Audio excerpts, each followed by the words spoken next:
All right. Hopefully that's doing its thing in the background. Welcome, everybody, and thanks for sharing where you're coming in from. It's so wonderful to have you all here today, um, and creating the learning opportunity for us by being here to share in an interactive session. So Josh briefly mentioned the fact that BTS Spark is a not-for-profit organisation, and the mission, a very big purpose and mission, to work with the schools and leaders across education as a not-for-profit, and a big purpose to help every school leader feel confident, resourceful and fully capable in their roles, wherever that might be. I've been privileged to work with education across all of different areas of Australia. Not Singapore as yet, David, but certainly into Bali.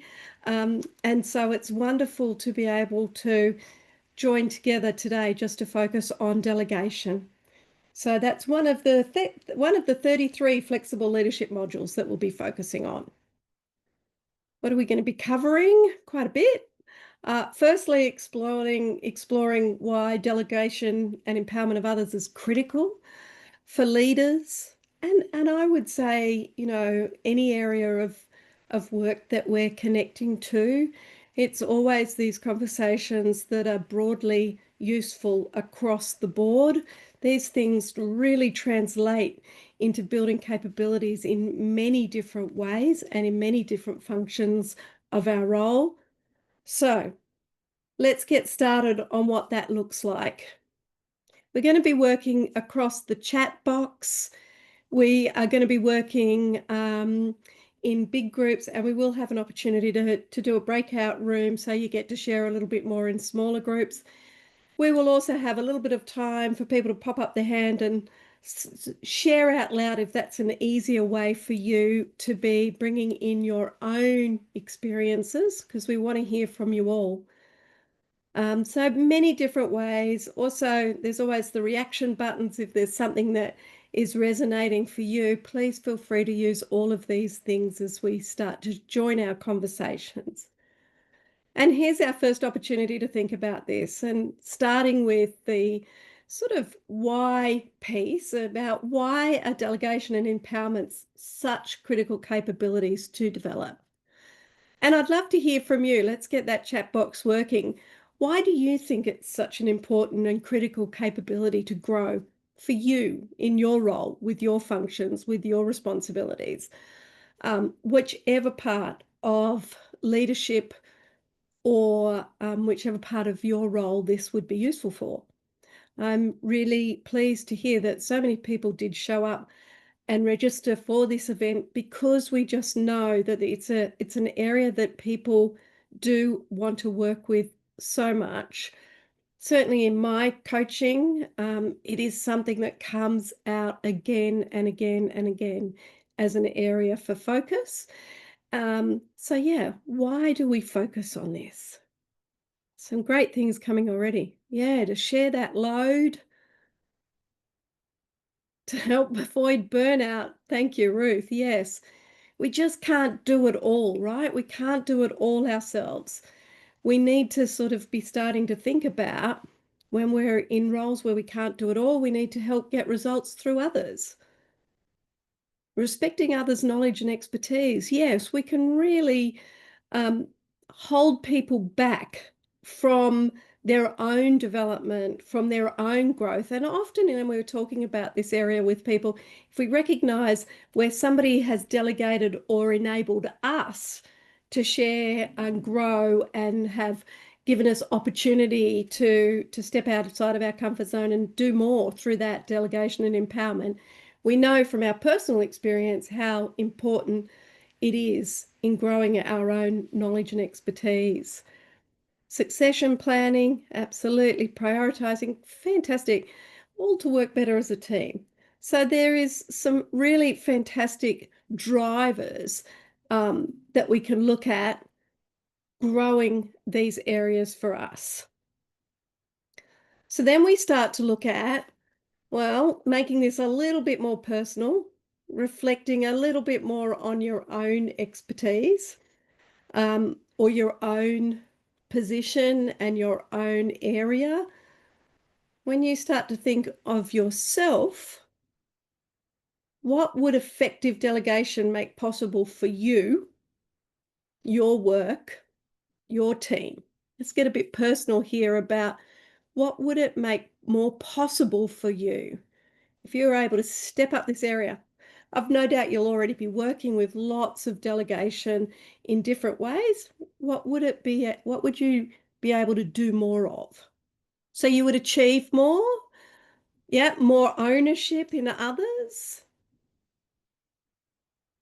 Then when we did that, yeah, thanks, Ruth, we become less reactive and work more on that big picture. So we can start being more strategic, more big picture, more growth, more, thanks, Moira, actually be able to do my job and not constantly be putting out fires. I'm sure there's lots of people resonating to that with that as well.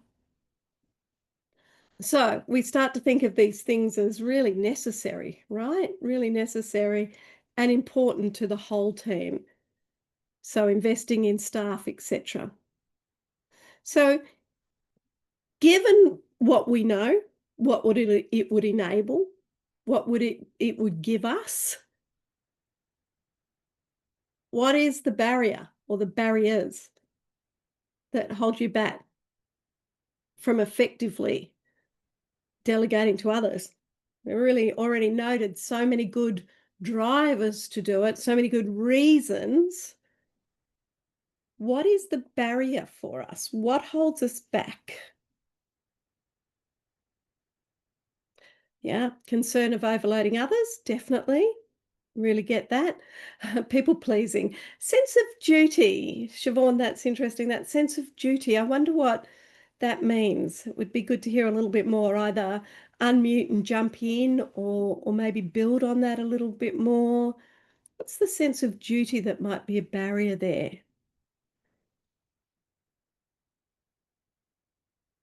I love that thinking, Francis, that you've talked about a perception that there isn't enough time, right? A perception that there isn't enough time. We've all got the same amount of time as 24 hours in a day.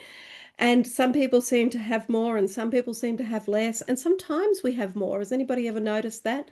We can be doing something that we're really engaged in and really in the zone for, and time seems to slow down and we get lots done, etc.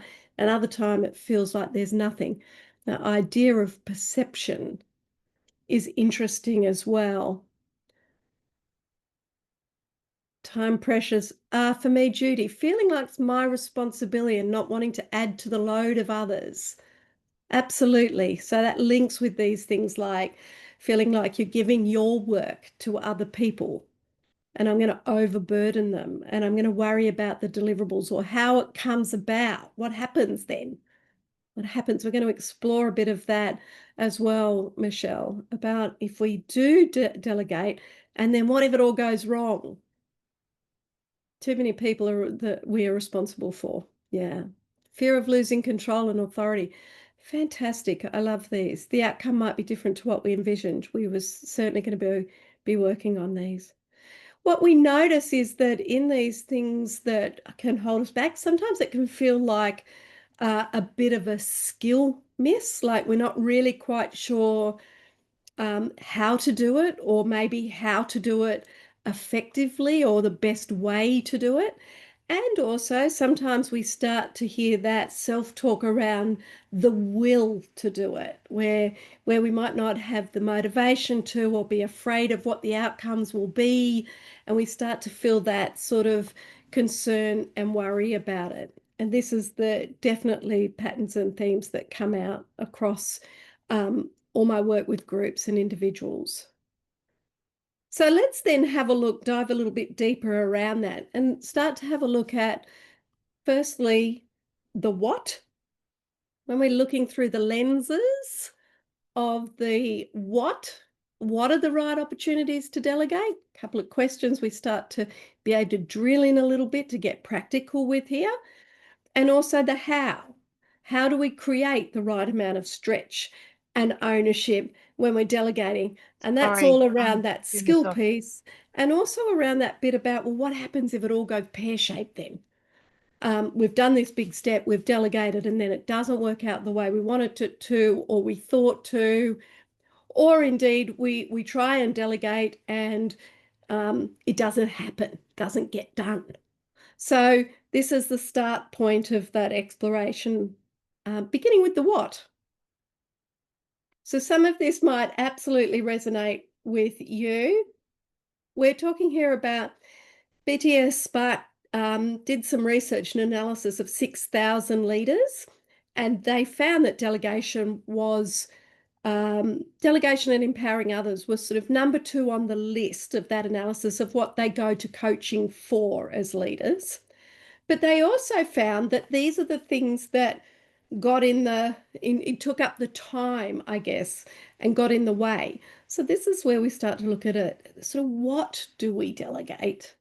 Maybe these things resonate for you, or somewhat in these percentages.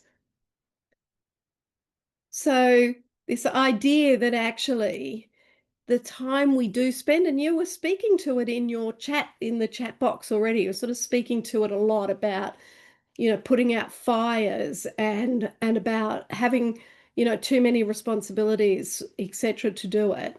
And the time that it might take to communicate with others about what needs to be done. So I want you to take a look at this and think about, this data that we're showing there. And then from that, take a moment to just think about, reflect on, and could I suggest sort of maybe have a bit of a, felt sense, if I can put it that way, when you reflect on your calendar from the past 2 weeks. Now, I know we're in, reports, etc., timing of things, these reflections can make a difference coming up to end of term, etc. But just have a bit of a felt sense about your calendar over the past 2 weeks. And think about percentages like we were just talking about on that last slide. And when we sort of look to percentages, just before we start to jump into some content and some solutions and things, get a bit of a sense of what percentage of your work would you guesstimate would add no strategic or big picture, those things you were talking about. And it doesn't really matter what role we're talking about here, wherever you are in leadership. So what is it that percentage wise might you think you're spending on time that's not particularly adding to those big pictures, those strategic value of your role, whatever that role is?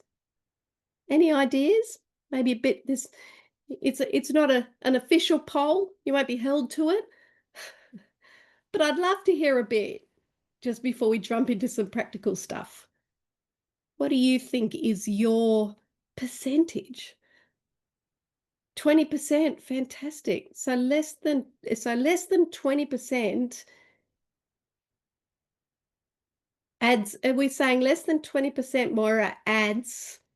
So you're spending 80% of your time in strategic value, or you're spending 80% of your time not in the strategic value place? Spent 2 hours on deep work last week. Most time was in meetings. Yeah. So you could sort of say that, a great 90% of your time is spent in meetings or not doing deep work. I'm spending 80%. Fantastic. Yeah. So 20% of your time in strategic work, 80% of your time solving other people's problems and HR, 15% of the time on strategic work. I mean, when we sort of start to put it out there like that, right? When we start to think about what is the actual, just the guesstimate, and I know it'll ebb and flow depending on time of year, etc. But even when we just make a bit of a guesstimate, it's quite It's quite a small amount of time sometimes that we're spending on the things that are really, really important to the bigger picture. And we know there's a whole heap of complexity that you're working with, constant change that you're working with, where you're looking back at all the challenges of trying to prioritize in times when there's too many of everything. And this is really tricky, right? So we want to just bring in one of our most common and trusted approaches to how do we start to look at this big picture and start to think about prioritizing. So this is the Eisenhower matrix. A lot of you, Eisenhower prioritization matrix is the full name, and a lot of you will know this, right? And you'll have already sort of been introduced to this, so maybe it's a bit of a reminder.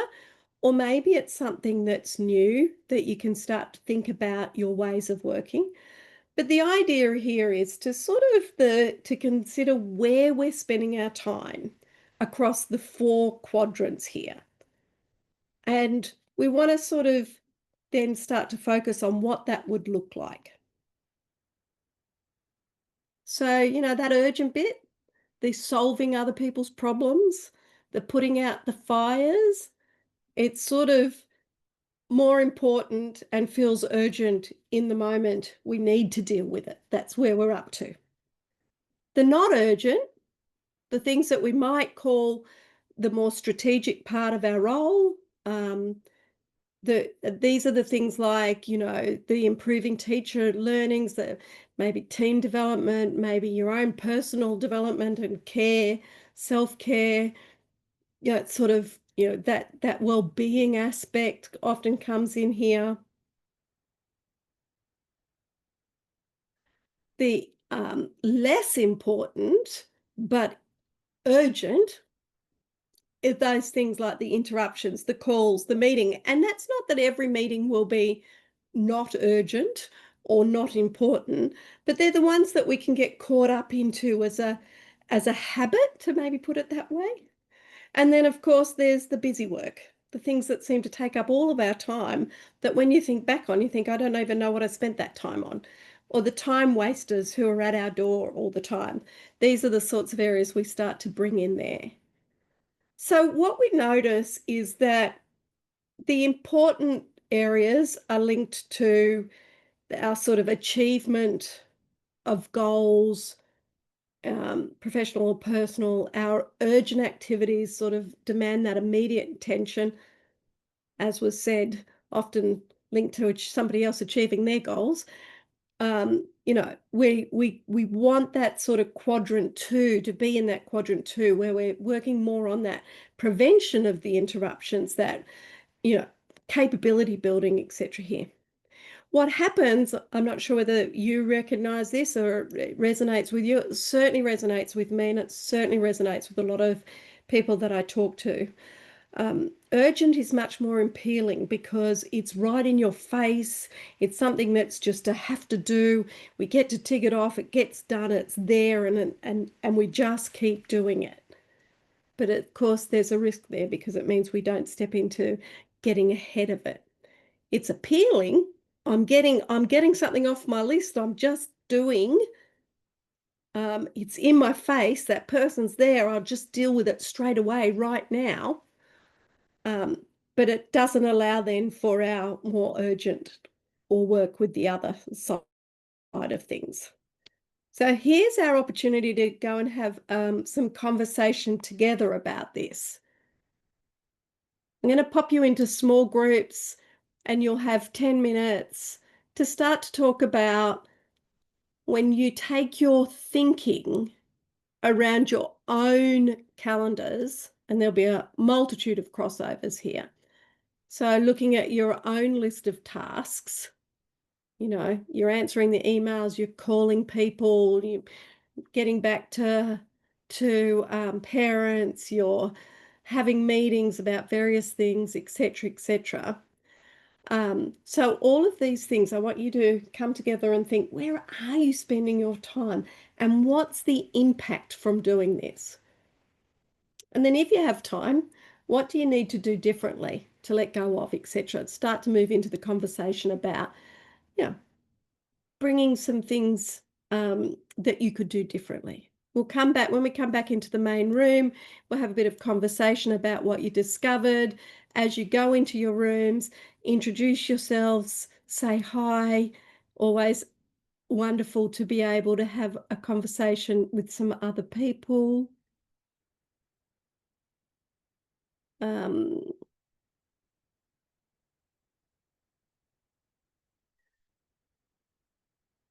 So we're going to have 2 or 3 participants in each room just so it enables you to have some conversation time. Say hi, introduce yourself, and then talk about where are you spending your time? What's the impact? Maybe you'd like to take a quick screenshot or photo of the matrix to take in with you just to prompt your conversation. You've got 10 minutes. I'll let you know when you've got a couple of minutes to go. And then when I close the rooms, you'll have 1 minute to wrap up your conversation before being brought back into the main room. Enjoy some conversation.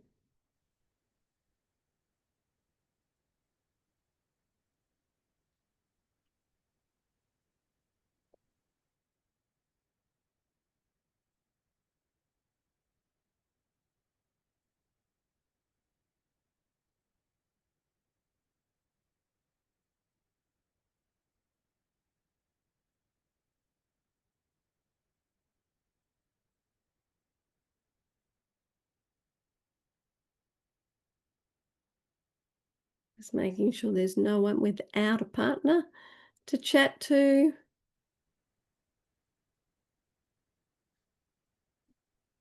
I think Moira was on a call, so maybe joins in a moment, but Lisa and Miriam can have conversation. Francis, did you get an invite to a room? Yes, Kate, and I click join, but nobody wants me, Lisa. nobody wants you. That is just No. not true. I'm going to move you into another room because maybe Kate is actually also one of those people trying to navigate phone calls. So I'm just going to pop you in another room. You should get a new invite. So go and say hi to Louise and Romit instead. See if that works. Great. If there's anybody else here that is not going into another room. Oh, Francis, I can still see you here. Yes. Did you get a new invite? Got another invite, clicked on, but I'm just seeing your name and Josh and Sarah. Right. So you should be in a room with Louise and Romit instead. Ah, there we go. No. Right. Now I don't know. Oh, that's interesting. Hmm. Okay, let me try that one more time. Maybe there's Okay. something not working on your computer. Yeah, if you Try need that. me to hang up and come back in, I can do that. Did you get a new invite? New go to room? Not yet, no. Hmm. Why don't you try, see at the bottom of your screen where there's all the buttons, Yeah, and there's one that says either on the right, there's one that says either breakout rooms or more. Can you see one of them?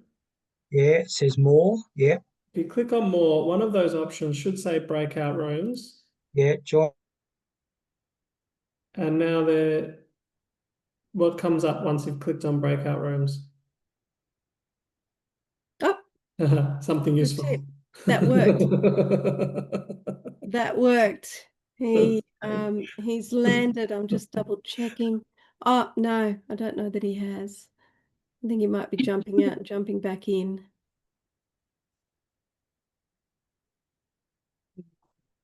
I think he might be jumping out and jumping back in. We'll wait to see. And Michelle and Kate, we're assuming, are not able to join a breakout room at this stage. Importantly, following time.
Okay.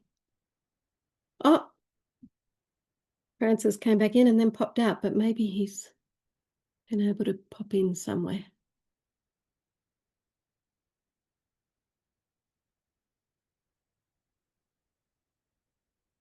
No. Yeah, sorry, Lisa. I don't know what happened, but I left the meeting without knowing it, and I've just rejoined. So, inviting me to room 7, so I'll join there.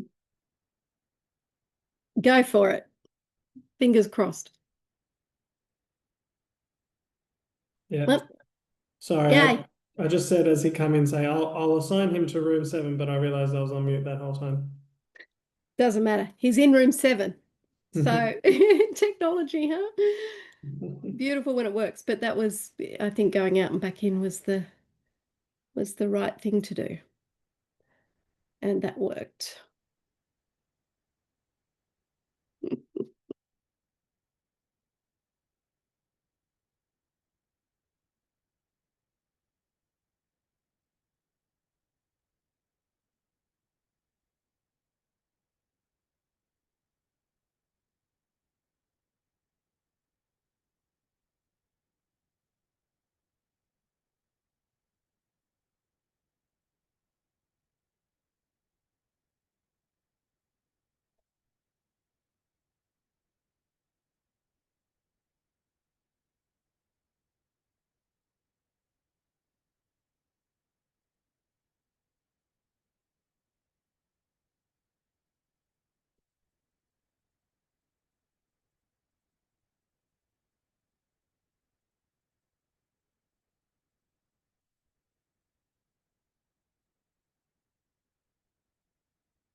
So as you come back,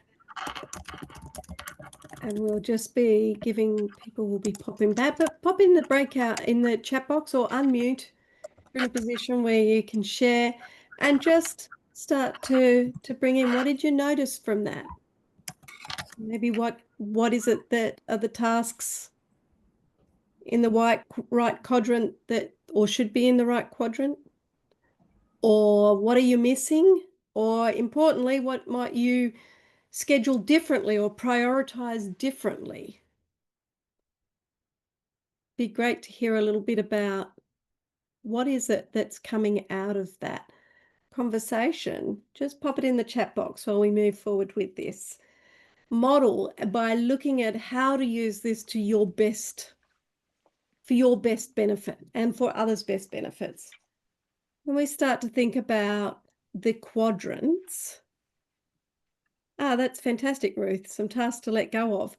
What we know is that as human beings, we really do look at our, you know, quadrant one first, because we've got that bias towards getting everything urgent and important done. So we're always going to go for those things first. So one of the things we need to do is to put the truly urgent things in there that we need to do, and to schedule, to recognize that some of those things that we can put in there, make sure we build in a break that we might forget is actually important, most important and urgent, is to make sure we have things like a break put in. When we think about everything else, then what we get is that opportunity to really make sure and ask yourself, is this something truly important and urgent? Or could it be moved to the schedule it part of not urgent, but important, most important and not urgent? This is where we want to think about, I need to schedule time for these things, rather than just think we will make time or we'll get to them. It's like, if it's not truly urgent, most important, do now, but it's still most important, how do we schedule time for it?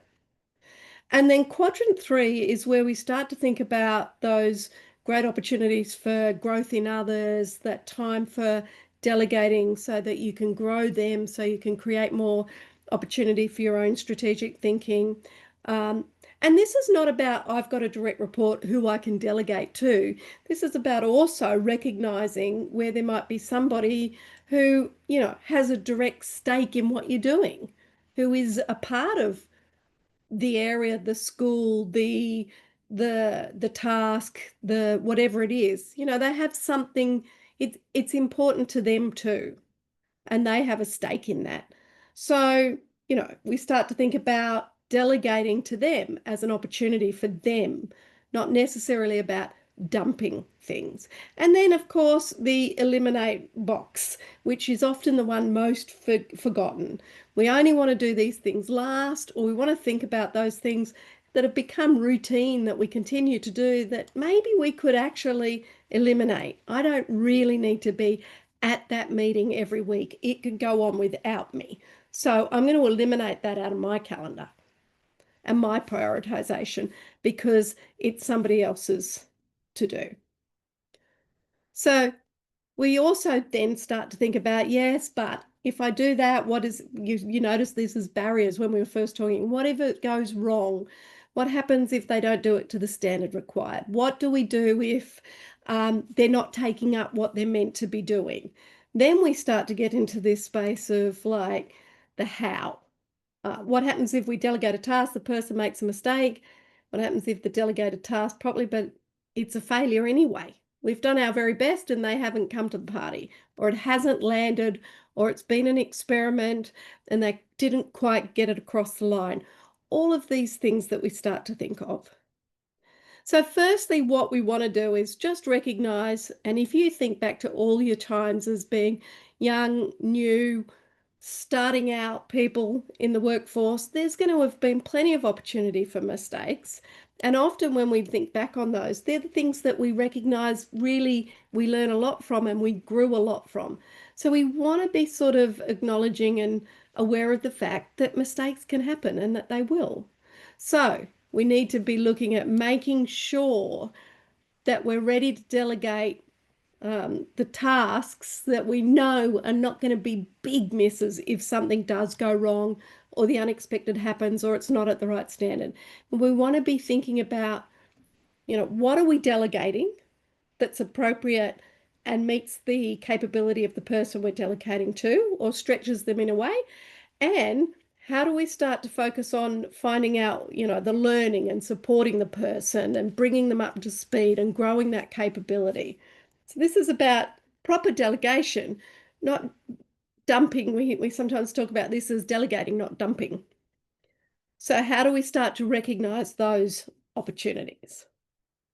The first step, this is the adjusting authority and ownership, gives us a way of progressing through here. So firstly, we want to assess the person that we're delegating to. Do they have high skill or low skill? Will they be familiar with this, or will that be a completely new task? Then when we sort of start to establish that, then we can look at each of the 6 levels of delegation that we're working with. So at level 1, you're explaining exactly what the task is, what the outcome should look like, how to go about completing it. You are checking at the end that it's been done and completed in the way that it needs to be doing. You're holding most of the ownership, but you're bringing them up to speed. All the way up to level 6, where you're providing the opportunity and the space for them to do the thinking, outlining the outcomes and the deliverables that you need to have happen, but leaving it to them to solve for it, run with it, take full ownership of it.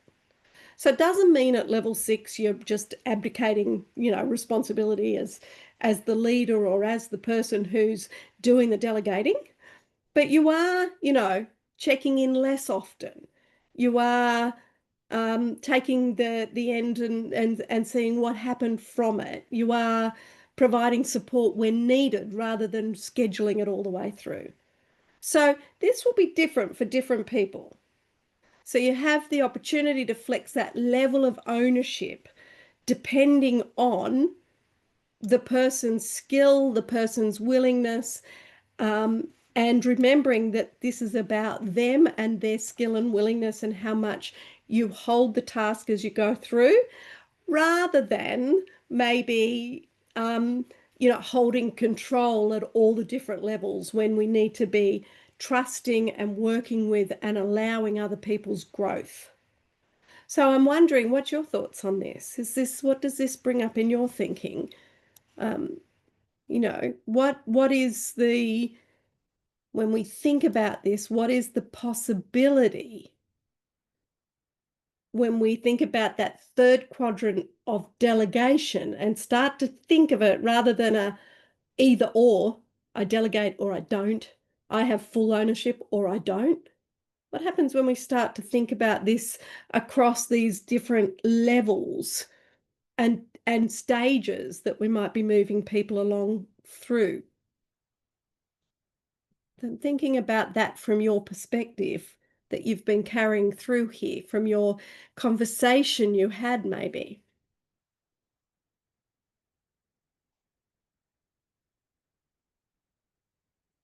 So just focusing on your own experience. Let's have a look at what that might look like. So when you start to think about yourself, yeah, great point, Duncan. It does represents an in-working relationship. It's not the either or.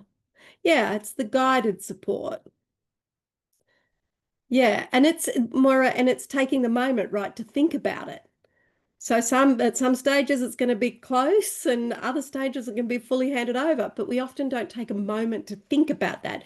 Is this a level 6 or is this a level 1 or what in between?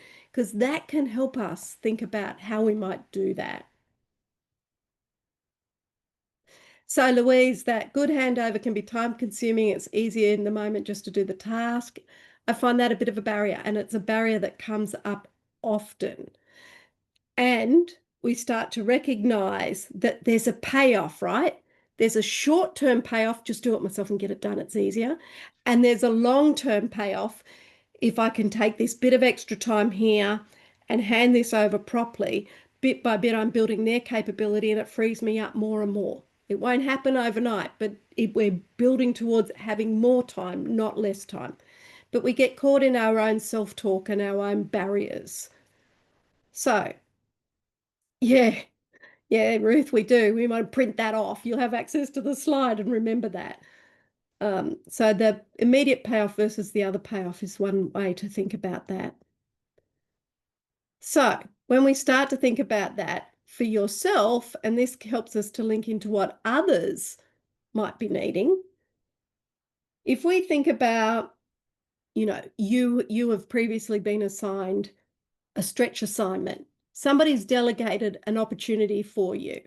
And remember, we're talking here about delegation is not dumping, something that you're trying to flick and get rid of. Delegation is where we are thinking about the things that we need to do that others could do and that would be an opportunity for them to build and grow. This is a win-win. It's not one side or one size fits all. So when we start to think about our opportunities that we've been given, what are the qualities that you've had that bring out the best in you when being assigned things or being delegated things or being given stretch goal opportunities? Like, what would be helpful for you if you think back as an example? Because these examples of how we felt and what was helpful for us and how it brought out the best in us helps us to think about what would be useful for others. So that those things, those qualities that make the difference. So understanding how it fits, being given the whole picture, the why, not just do the task on its own, but how does that fit? Challenging but achievable, lovely. Yeah, we're talking about stretch here. Support when needed. Yeah. So it's not just completely good luck with that, see ya. Clear purpose, why it matters. Often when I'm talking to leaders and we're talking about, how did they get past that point of, I don't want to overburden people, they're already too busy, all of those sorts of things that come up in our thinking. If we stop and take a moment, they can always recognize when somebody's given them a stretch task and how that helped them become leaders, how that helped them shift. And yet then they get to leaders and they feel bad about giving that opportunity to others. And yet it's the very thing that helped them to move and grow and build capability to be leaders. So we sometimes assume that if we give other people things to do, they'll feel overburdened, they'll feel like they're being dumped on, etc., etc. And yet what we know is when we're doing delegation from a way that really helps them, what we know is that that's what creates capabilities and people want to do it. We're assuming we're taking the choice and the opportunity away from them by not even engaging in the talking to or the opportunity to do. So this sort of speaks to our self-talk around these things and that can hold us back. But when we start to think back on what we got and what it meant to us and what helped us to really engage with these things, then we can also bring those into our delegation and our empowerment of others. So we start to recognize when we do that, that one of the key factors that we're creating here is the stretch assignment for people. I'm sure you'll be all aware of the stretch assignment, right? It's this area that we talk about quite often in leadership, where if the stretch is not wide enough, I think, can't remember where Steve Covey starts with it, but where it ends up, if it's too big, if it's unsupported, if it's not, all these great qualities are not included that you're talking about, we can get into the panic zone, right? And then it becomes overwhelming and we don't move. But if we do it at this point here, and do it with the support, we want to start to enable people. So thinking about these challenges, sort of like that case of the the bigger the challenge, right? The panic zone, the more likely there is for bigger mistakes, right? When we get it right and that stretch right, there will be opportunity for learning to happen. And there may be mistakes, but they're going to be manageable and they're going to be supported and they're going to provide learning. There wouldn't be any one of us in this room that can't say we've never made a mistake or, not landed it in the way we wanted to or got it wrong in the moment. There wouldn't be any one of us who've done that. But what we do is we start to learn from those mistakes. It's fundamental to our learning. So if we make space and realize and give opportunity and then delegate accordingly on that skill level required, the capability level required that we saw in the last slide, then we can start to factor these things in, take the learning, make sure that it's nothing catastrophic, because we're not really wanting to make space for chaos. We're wanting to have clear parameters. We're wanting to foster the growth. We're wanting to allow those constructive learning opportunities. And we want to acknowledge and make space for the fact that something may not go exactly the way that we've planned it. And that is, in a lot of ways, an indication that we're stretching and doing and growing. So getting that level of stretch right is one of the things to start to think about when we work through that. So I know we're fast approaching the time, and it's amazing how quickly it goes, right? But I do want to allow some opportunity for you to think about, with the two pieces of content that we've introduced into our conversation, one being the Eisenhower matrix and what that brings up for us in our prioritization. And the second is in that quadrant of delegating, what is it that comes up for us around how to do that across the 6 possible levels of ownership as we build people's capability. So those are 2 big pieces of content. And if we bring them together, we can start to think about those areas of delegation opportunity. We can start to think about, who's the ideal person. I have no doubt that there's somebody, when you start to think about it, there's somebody that comes to mind. And when we do that, how do we start to recognize the level of ownership that's going to work best for them to bring it along?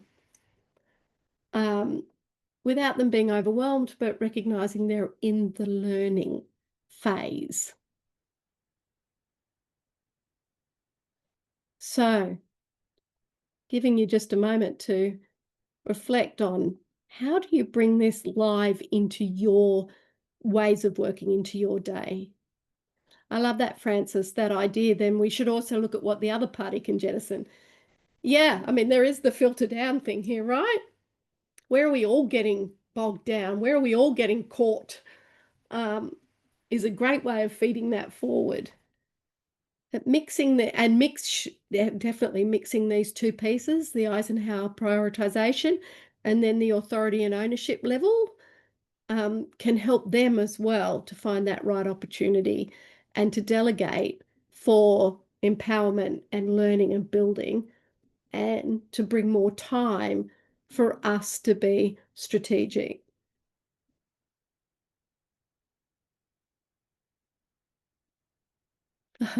Yes, thank you, Duncan. Perhaps the assignment could include the other person that will help the other person being delegated to. Absolutely. Not just something that needs to get done. Yes. Because if we think back to those qualities that we talked about, the understanding why, the bigger picture, maybe part of a conversation about opportunities for growth and building capability, all part of a bigger picture, a bigger conversation, a bigger why. So we have been working today with the Stretch Others leadership module. There are lots of others, as you can see, that we work on and that often link. In this case, we're talking about mindset and those barriers that can be in our minds. There is opportunities, obviously, often, and some you will have worked with us before, So there is these opportunities to think about, stretching others, accountability and power, and building on the work that you've done today. And from being part of the webinar, BTS Spark does offer a 10% discount for enrollments. So that's our thank you for coming along and being a part of our, as Josh said, first webinar. And I'm going to hand back over to Josh in a moment. But before we just do that, I just wanted you to again add in the chat box, or please feel free to unmute if that's easier. But I'd love to hear a bit from our webinar today, from the introduction of these two pieces. What are you taking away? What are you taking away from our conversation? What's been useful? If there are any questions, we've got a few minutes, so feel free to jump in if you've got a question. Very happy to answer it. Yeah, levels of stress. Thanks, Lisa. Good to see you. It's important, isn't it? Levels of delegation. Yeah, it's a great way of thinking about it, isn't it? Rather than this all or nothing. Strong presence is nice. Absolutely. Francis. Well, thanks, Lisa. First, I'd really like to congratulate you on this workshop. It's fantastic. I'd also something. There's a quote from Brene Brown that I came across a while ago, and she says, "Clear is kind, unclear is unkind." Yes. And I think during the busyness of our school day, when we delegate, we can set and forget, and we just can't let that happen. And I think if there's one way to really ruin relational trust, is to delegate to somebody, don't monitor them, don't check in on them, and then tell them that's not what you wanted. Yeah. Really, it's a fatal mistake.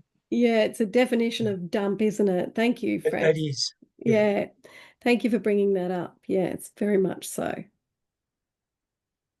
And Lisa, I was just going to jump into it.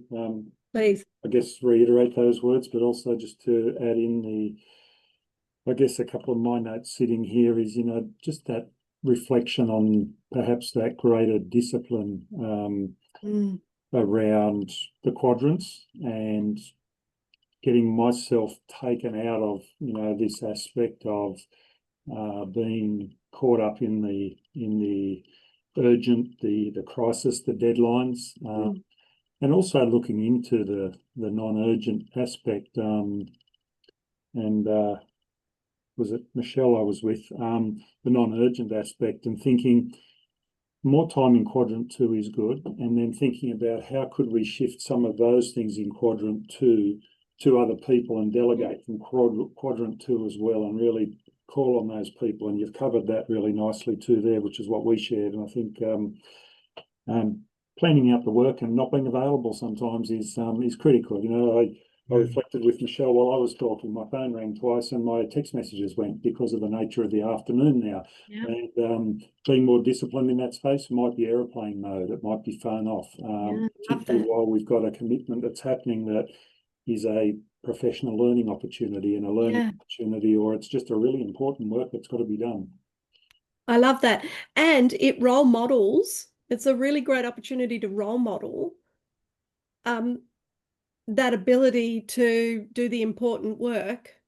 And sometimes when we are out for an hour doing something like this, it's amazing what gets sorted while we're not there. You come back to it and go, oh, well, no, it's all right. We sorted that. Yeah. Yeah, absolutely. Thank you. So you'll have on the slides, there's lots of ways that you can connect. If you'd like to know more, please do. I don't have to rush off, but I know others will. And I was just going to hand over to Josh for a final wrap up. Yeah, thanks so much, Lisa. That was fantastic. It's great to see how it's resonated with so many people today. It's delegation is such an important skill, and you've really brought it to life for us. And thank you to all of you for joining us. As I mentioned at the start, these webinars are part of a monthly series now. We've got 2 more coming up this year. And then we'll then take a short break over December and January before starting back in February with our regular monthly cadence. I'm looking forward to next month's session, which I'll be delivering myself actually, where we'll be exploring how AI can support professional learning, particularly in the way we present and show up as leaders. We'll be sharing more details about that in the weeks ahead, so keep an eye out. You'll also be receiving the recording for this and also the slide deck as well. So keep an eye out for in your inbox for that. And thank you all again for being here. Looking forward to seeing you at the next one. Until then, take care and see you next time. Thank you, everybody. All the best. See you again. Bye.